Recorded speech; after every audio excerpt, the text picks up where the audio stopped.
नमस्कार दोस्तों, इस YouTube चैनल में आपका स्वागत है। केंद्र सरकार के कर्मचारियों के लिए ग्रेजुटी के विषय में एक बहुत ही महत्वपूर्ण अपडेट सामने आया है। इसके बारे में आज हम इस वीडियो में जानकारी देंगे, इसलिए ये वीडियो हमारे सभी कर्मचारी मित्रों के लिए बेहद उपयोगी होने वाला है। वीडियो अंत तक ज़रूर देखें। अगर आपको ये वीडियो पसंद आए तो आप इसकी लिंक अपने साथी कर्मचारियों को भी ज़रूर शेयर करें। तो चलिए सीधे मुद्दे पे आते हैं। हाल ही में नेशनल पेंशन सिस्टम यानी एनपीएस के तहत आने वाले केंद्र सरकार के कर्मचारियों के लिए ग्रेजुइटी पेमेंट को लेकर एक बहुत ज़रूरी क्लैरिफिकेशन जारी किया गया है। ये अपडेट उन सभी के लिए जानना बेहद ज़रूरी है जो अपनी सरकारी नौकरी छोड़ने के बारे में सोच रहे हैं। देखिए, इस नए स्पष्टीकरण का जो सबसे बड़ा पॉइंट है वो बिल्कुल सीधा और साफ है।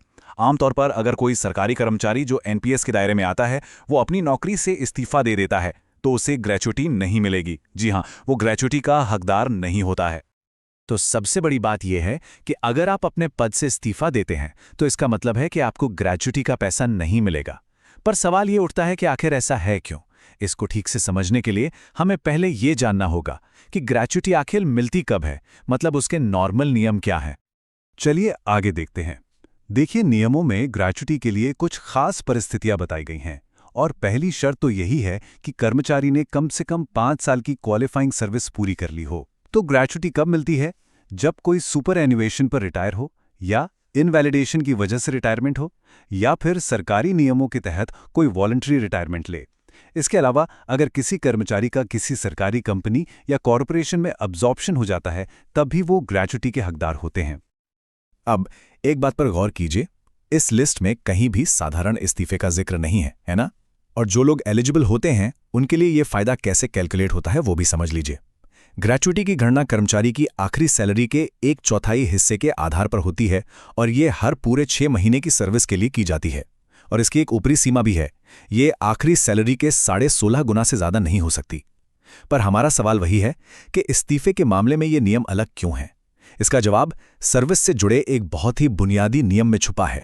इस्तीफे पर ग्रेजुइटी न मिलने के नियम के पीछे जो असली वजह है वो इस बात से जुड़ी है कि जब कोई कर्मचारी अपनी मर्जी से नौकरी छोड़ता है तो उसकी पुरानी सर्विस का क्या होता है। यही है वो सबसे जरूरी लाइन। नियम साफ कहता है कि इस्तीफे से आमतौर पर पिछली सेवा जब्त हो जाती है। अब सोचिए, क्योंकि ग्रेजुइटी का पूरा हिसाब किताब आपकी सर्विस की लंबाई पर ही आधारित है, तो जब आपकी पिछली सर्विस ही जब्त हो गई, मतलब उसे गिना ही नहीं जाएगा, तो ग्रेजुइटी का आधार ही खत्म हो जाता है। लेकिन रुकिए, इसमें कुछ बहुत जरूरी अपवाद भी हैं। और यहीं पर यह जानकारी आपके करियर प्लानिंग के लिए सबसे ज्यादा काम की हो जाती है, क्योंकि नियम कुछ ऐसी खास स्थितियों को भी मानते हैं जहां इस्तीफा देने के बावजूद आपकी ग्रेजुइटी का नुकसान नहीं होता। चलिए इसको थोड़ा आसान भाषा में समझते हैं। एक होता है जनरल रेजिग्नेशन यानी आम इस्तीफा, और दूसरा होता है टेक्निकल रेजिग्नेशन। टेक्निकल रेजिग्नेशन का मतलब है कि जब कोई कर्मचारी प्रॉपर परमिशन के साथ एक सरकारी नौकरी से इस्तीफा देकर कोई दूसरी सरकारी नौकरी ज्वाइन करता है।